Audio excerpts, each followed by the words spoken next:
I have the distinct honor of introducing C.J. Mosley. He's a National Football League linebacker with the New York Jets. And in 2014, just to give you a little background, CJ was the first round draft pick by the Baltimore Ravens. He's a four-time NFL Pro Bowl player and four-time All-Pro. CJ was a standout member of the Alabama Crimson Tide, two-time Bowl Championship Series National Championship team, twice being selected as All-American, as well as being chosen for the Dick Butkus Award for the nation's most outstanding linebacker. CJ was twice first team All SEC, which is the Southeast Conference, including Defensive Player of the Year. We are most honored to have CJ with us today, sharing his career journey and the personal decisions and inspirations that helped him achieve his many accomplishments and successes. So before I kick it over to CJ, I wanted to just say that we will have time for a brief Q&A afterwards, and please use the hand raise feature on Zoom or pose your questions in the chat box. So with that, we'll turn it over to you, CJ. Thank you. First of all, thank you guys for being here. Thank you guys for having me. I'm very appreciative for you guys to pick me to kind of share some of my stories and things I learned in my lifetime as a child. So definitely appreciate that. A few things I'm going to hit on today is obviously tell you a little bit about my background, some of the setbacks I've had in my past, inspirations to me, resiliency, and most importantly, why we're here as far as being mentors and being in this world and trying to be a positive role model. So I'm from Mobile, Alabama, so born and raised in Alabama. Both my parents my mother's from Alabama, my father's from Chicago, but they both lived in Chicago most of their lifetime. So I would say I'm between Alabama and Chicago. Those are my two hometowns. I have a younger brother, 4 years older than him. His name is Jamie Mosley. My favorite person, my best friend. And it wasn't my background wasn't too crazy. I don't have a lot of crazy stories to tell you. Both my parents worked hard, still working to this day. They did everything they could to provide for me and my brother. Made sacrifices. Did little things to keep us motivated as young men growing up and to get us ready for this world. And as in whole, like the Mosley family, I think we're very close knitted. We used to always go to Chicago for the summer and spend time with my grandmother's grandfather, cousins, uncles, everybody. So we have a real big close knitted family. When I was at Alabama, everybody used to come up to my football games and watch me play. And once I got to the NFL, my brother got to college. Everybody go see him Saturday, and most of half the family comes see me Sunday. So I've definitely been very blessed to have a family near dear to my heart that always supported me, and a family that supported with what they're doing. So my next point, I just want to kind of hit on kind of the setbacks growing up. Just some small things that happened as me growing up that you don't think is a big deal when you're younger, but when you look back on them now, it kind of shapes you into who the person that you are. Little things like that have a little trickle effect could definitely affect your life later on. I think the first thing that I can always harp on is my parents, and mainly my dad, always put school before anything. We couldn't play any sports. We couldn't do anything unless we had our grades right. So that was a number one priority, and still is. So I would say fifth grade, I was struggling in school. Back then we had F's, so I had all F's on my report card. My mom was upset, my dad was upset. So he was like, "All right, that's fine." He didn't get too mad. So in my head, I'm like, "Oh, I guess I'm okay." I didn't get in trouble. I didn't get punched or anything. We had a big football game. My pop wanted to big football game Saturday morning or Saturday afternoon. So the whole time, I'm just ready to play. I got my stuff ready. I'm hyped up with the team. And all of a sudden, you pull me to the side and say, "Nah, you're not playing this game because you're not focused on your grades." And that hurt me really, really bad, crying and everything. My mom tried to talk him out of it, and And he was like, no, you can't play any sports, you can't do anything unless your grades are right, because without the education, you don't have anything. So I think at that young age, even though I was so upset looking back at it now, that made me realize, how much important it was to him and how much important he made it to me. That, education is over everything. And fast forward, that was the main reason. That was one of the main reasons I stayed all 4 years in college, because I wanted to, get my diploma from my parents, and I wanted to make sure that I was able to tell them that I graduated. And I would say another setback I had growing up. One of my best friends had passed away at 14. He had he had a diagnosis with his heart, and I went to the doctor like 2 or 3 days before to get a checkup. He had an AAU game, so everything panned out well. We was getting ready for our friend's birthday party. Then a few days, 9 days later, it was gonna be my birthday party. So we had this big plan. His younger brother, my younger brother, they were best friends too. So we was all hanging out like that weekend. And I don't know where, he just lapsed on the court at an AAU basketball game in the summer, and before we got to the hospital, he already passed away. So when you're young, 13 years old, and he's 14, all you think about, like, how could that happen to a kid that age, with older people in the world, people sick and things like that, but it happened to him. So that was a bit setback for me, to make me think about, like, why are we here? What are we doing? What's like my motivation? What's driving me to, help me be better? So, me and my friends, my brother, we always, keep it near dear to our heart, and try to always, make him proud, because, he would definitely be, where I'm at, and even doing better things, because he was a very talented, very big kid at the age of 14. So, um, just those little things like that at a younger age, before, I got to the high school, all that kind of set me back and made me realize some things that you wouldn't think about at a young age. So move forward to the football aspect of it. I had plenty of setback for injuries. My freshman year in college, um, my AC joint, my left shoulder, to a labrum. Got that fixed. The next year, messed up my right shoulder. That was a labrum. So I was like 60% tear. Uh, 2011, I dislocated my elbow early in the season. Missed 2 games. And later on, we played in a championship game. I dislocated my hip. And then after that, my rookie year, I messed up my shoulder again, my same left shoulder. I broke my wrist, so I've definitely had a bunch of injuries, as far as football, that set me back. And obviously, the most recent one was this past year, and I was just dealing with that injury, and that's been the longest time I've been away from football. That's been the longest time I haven't been able to go outside and just be with my teammates, see the sun, practice.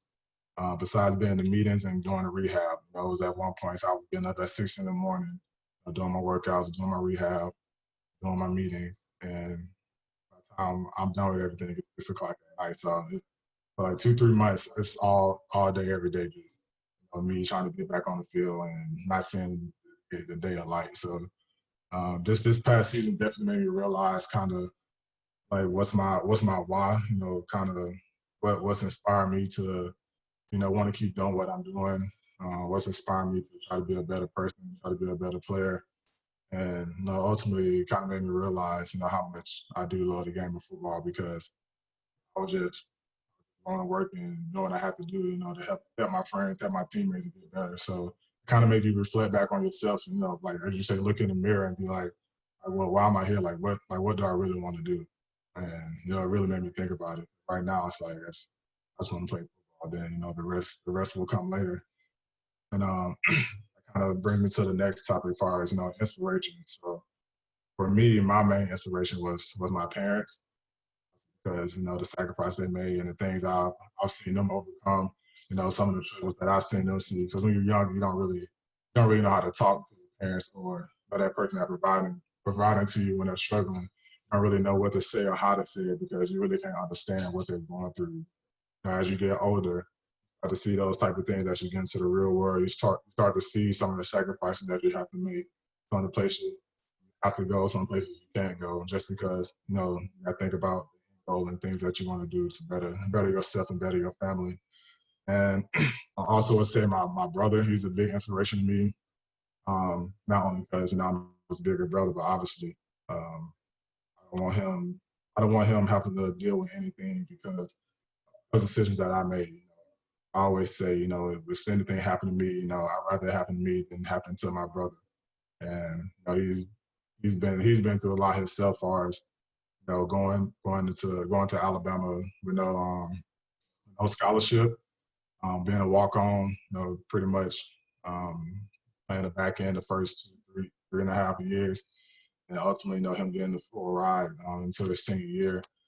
And you know, he got picked up by the Jets undrafted this past year, so you know he's on a different journey, you know, than I took. But you know, just a ability for him to make it this far that always inspired me because you know I had a lot of stuff given to me because I just had you know the athletic ability, and I was blessed with a lot of talent. And as you can see, like my back record as far as my football career, I definitely been able to go a lot of places with that. And you know, he took a different road. But, you know, he never complained about it. You know, I never saw him mind. I never saw him trying to. He always, you know, put in that work ethic, and even to this day, even though he's not on the team, you know, he still be up here working out, you know, eating right, doing all the things. So he's definitely the little big bro now. He's definitely a lot bigger than me. So just those kind of little things just keep me inspired. You know, my parents and my brother. And and another thing, as far as like I said, my injury this year, you know, you gotta make yourself an inspiration. You know, don't believe in yourself, then who will? You can watch all the videos you want. As far as sports, you can watch all the hype videos, whatever job you're looking for. You can look for all the right techniques to do it or say the right things. You can walk the walk and talk the talk, but at the end of the day, if you don't believe in yourself, there's no point even trying. Like, why are you doing it? You don't want to do it. So just kind of having that pretty much a positive mindset and have that motivation, that inspiration to inspire yourself, and that'll get you jump started. Try to get work on your craft, and you know look at what other people have done in your business or in your profession that you want to try to accomplish or overachieve. And and I think our main point that we're here today is resilience. I looked up the definition is capacity to recover quickly from difficulties, toughness. I mean that's the reason we're all here today. I mean, if we didn't have resiliency, we wouldn't be sitting here right now. You know, just think about all the things that we've been through, all the things that you guys have been through in your childhood, you know, losing family members, losing friends, everything that's going on now. You got to be resilient. You got to be resilient to yourself. You got to have a strong mindset. You got to be able to talk to yourself. And when you do get down, because things are going to get down, nothing's perfect. When you do take those losses, when you do receive that bad news, you know, how are you going to react to it? You know, how are you going to present yourself? How's your opponent going to see you react when they see that they won and you lost? You know, what's your next step? You know, what's your mindset? So when you're thinking about that, when if that happens, you know, you gotta never let your opponent see you down. You know, no matter how bad you're hurting inside, what your thought process is, you got to make sure they physically can't see that, see that on your face and see that in your body language, because that'll definitely tell it all. And and that kind of leads to my next subject, you know, the mental toughness aspect of it. You know, you're nothing with your mind, your brain, and your heart. You know, without those three things, I mean, we're nothing. So just thinking about that, you know, always think about just mental toughness because that's going to precede the physical toughness. You can be the strongest person in the world, but if you're not thinking right, or if your mind's not right, if your heart's not right, that doesn't mean anything. What are you going to achieve when you don't have those three things? Um, just a small example, Stephen Hawkins. He was diagnosed with ALS at 21 years old in 1963. And from your picture where you see him running, hopping, skipping, talking, you know, just think about that. You know, he was diagnosed with something that eventually that killed him, and he wasn't able to walk or do any of those things, and he still did his best to try to help better the world. And 55 years later, he did all that and passed away in 2018. I only gave him 2 years to live at that. So that's the main thing about mental. There was nothing physical about him. There was nothing when somebody looked at him that was like, oh, he's gonna do this, he's gonna do that. It was all up here. So just because somebody tell you you got this much time, just because somebody tell you you're not gonna make it because you're this or that, they don't know who you are. They don't know your background. They don't know what you've been through. So for them to tell you that, that should just add fuel to your fire for your mental toughness. And then that just goes into your mindset, that goes into your heart, and pour it out with your body. Um, and my next point is about being an athlete and the things that taught me in my past life. And I think for me, I think it goes back to my mom and my dad because I got a little bit of them in me. But just not getting too high, too low about your situations, no matter whether it's good or bad. I feel like I've taken that with me wherever I've been. I feel like I had that at a young age, and if you just kind of keep yourself at an even keel, you'll never over expect something, or something goes the wrong way, you won't feel too low about it because you always want to think about what's the worst that can happen. That's something my dad used to tell me when I was younger. Think about what's the worst that can happen when you're going in this situation. Already be ready. You already have a response if that does happen. But if it doesn't, you worked hard enough. You did the right things to know, like, hey, I put in this work. So I mean, why should I be surprised that I won? Why should I be surprised I didn't get this job? Why should I be surprised that I got to where I wanted to go? I put the work in. Just having that mindset, being like, don't get too high, don't get too low, then I think for the most part that'll help you out in long term. And another thing that I always say, as far as just sports related, being younger all the way to now, even to this day, I've just been very, very blessed to to football and to make it to where I'm at now. Not only just because of the place that it's taken me, but I got to bring my family along with me. I got to take my whole family to New York City for the first time and my first time for the NFL draft. And that's somewhere I never thought I would be. Coming from Alabama, I've been out to LA, been to all these different states because of football. I got to see the first Black president twice because we won a championship in college. So I thought I'd be in the White House, seeing Barack Obama, and I got to see him 2 years in a row. So it's mind blowing. It's putting in your work that you just you've been doing since you was younger, doing things that you love, and all of a sudden all this stuff is happening later on in life about you with you success. So that definitely means a lot that I can take my family with me to take my family with me to type of places and take me along this journey. And in my last topic, I was talking about just being a positive mentor. There's no age limit on being a mentor. When you look at little kids, there's always one leader in the pack. There's never a bunch of kids just doing whatever they want. There's always be one kid trying to take over. It's the same thing when you get older. There's no age limit. There's no certain criteria you have to meet. There's no height, size, weight, anything like that. So I feel if you're just setting a good example, if you're doing the right things yourself, you're going to be a mentor. People are going to naturally, follow you, naturally ask you questions, naturally want to get better by going through you. And personally, when I first got asked to be a mentor, I would say it was in college because we had a leadership group. I didn't want guys to be like, oh, he's a coach's pet, teacher's pet. I don't really want to talk to him. He don't trust me. And now in the NFL, our people, they ask, like, hey, I want you to talk to this rookie. I want you to mentor this rookie. My first initial thought, like, I want to be a mentor.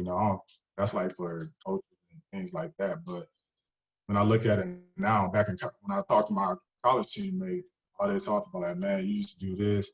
Oh man, every time you were here, you weren't late. You were meeting, writing notes, this and that. Like back in my head, like, well, I mean, in a way, I kind of was being a mentor, but I didn't know it. Like going out do my job, I was just doing what I was supposed to do. So I think don't limit yourself just because the mentor takes on its own definition. You can be a mentor your own way, whether it's physical, whether it's mental, whether it's coaching, whether it's teaching, and most importantly, know what kind of mentor you are. You can mentor positively, you can mentor negatively. And soon as I said that, I'm pretty sure you can think of some people like, yeah, somebody did something in my past, and a couple guys, a couple people, I went that same way, and they're not in the same boat. Technically, they was being a mentor in their own way, but it didn't lead to the right way. So, make sure you look at yourself and seeing what you're doing, see what the work you put in, see what type of notes you're taking. Just think, I'm trying to help somebody out. Would they be able to understand where I'm coming from? Would they be able to understand what I'm writing down? Would they be able to understand the work ethic that I'm putting in and try to make myself and this team or this company better? And at the end of the day, that can be your way of being a mentor.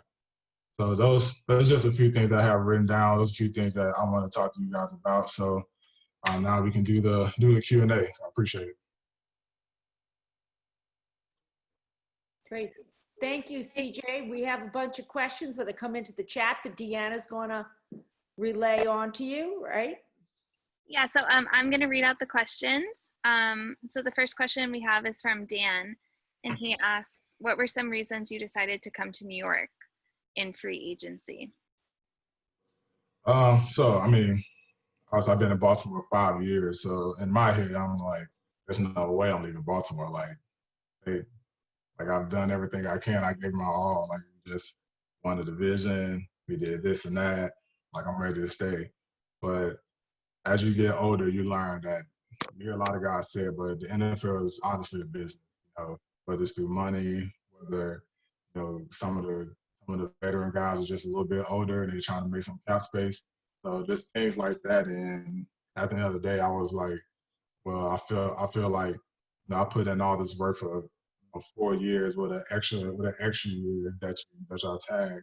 I feel like I should get paid for all the work I put in. And at the end of the day, we have a job too. Our job is to help the team win and obviously help my family. And with the offers that I got and with New York, with the Jets, I love the tradition. I'm always about team history. I've been to Alabama, there, Baltimore, it shows the New York Jets. And I know I was on the team and with the coaching staff, I felt like I could be a great addition to the team as far as being on the field and being a leader. I felt like that was a right move. Awesome, thank you. The next question we have is, how do you deal with injuries? Do you look at it as an opportunity to return better, or how else do you view it? Well, in this profession, injuries are 100%. So at some point, you're going to get hurt. And for me, I've been hurt a lot. But you gotta take it in stride. Just like I said, man, it's the same thing with injuries. You can't get too high, too low. You gotta do your best to try to stay even keel about it. I mean, like I said, this past year, I had to do some soul searching at a certain point. I was like, and do I really want to do this? How long do I want to do this? Will this injury affect my play coming into next year? But those are all negative thoughts. So every day you wake up, you got to be like, all right, today I'm gonna get better. Today I'm gonna work on this. Today I'm gonna get on the field and do this. Even though it's one day at a time. When you look back on it, that's 3 months, 4 months built into your system, built into your thought process. So same way you deal with life, you gotta deal with with your injuries. You got to stay positive. The next question we have is from Katie, and she asks, if you could give advice to your past self, what would it be? I would say you don't know what you think you know. I was 21 in college. I thought I was all independent and knew it all. And I can look back now and say I had no idea. And even now, you feel like when you turn 21, 22, 23, you feel like, oh, you're living your best years. But honestly, these last 4 or 5 years taught me a lot more. I'll be 28 Thursday, actually. I was just still got a long way to go. But, just like every day you just learn something new, especially when you get older, your eyes open more, you're listening more, you're reading more, you're seeing more. So it's definitely a lot to learn every day about yourself and about, who you're around. Great, and I think we're going to end on this question. Hold on one second. How important has it been throughout your career from college to the NFL to have deeper bonds between you and your teammates? To have what? Sorry? Have a deeper bond with you and your teammates. How important has that been? That's been great, you know, especially some of the guys that's still in the league. You know, when I wasn't playing, I was definitely trying my best to watch all my Alabama teammates play. I did my best to, you know, kind of talk to them, and especially when free agency hit, I was trying to get anybody I can to, you know, join the team just to kind of have that reunion. But it's a blessing, you know. You know, I still talk to all my roommates from my freshman and sophomore year. You know, we still do our little hand signals for our room numbers. So I mean, it's a great, you know. And as you get older, you know, your teammates get families. You know, people invite you to weddings. You know, it's always great to have that bond because, you know, we, like you said, the football, the NFL, college is all a brotherhood. Like those are your extended family, and you always want to make sure they're good. You want to make sure their family good. So it's always fun to catch up with those guys, especially when you get to hang out in person because, you know, you miss those moments. It's like now, you know, we would be in the locker room and talking it's all summer, but, you know, you haven't been able to do that. And you think about that, like, that's every day until like your best friend or somebody that down the line, you know, they need you, you may need them to come through. Awesome. Thank you so much, CJ.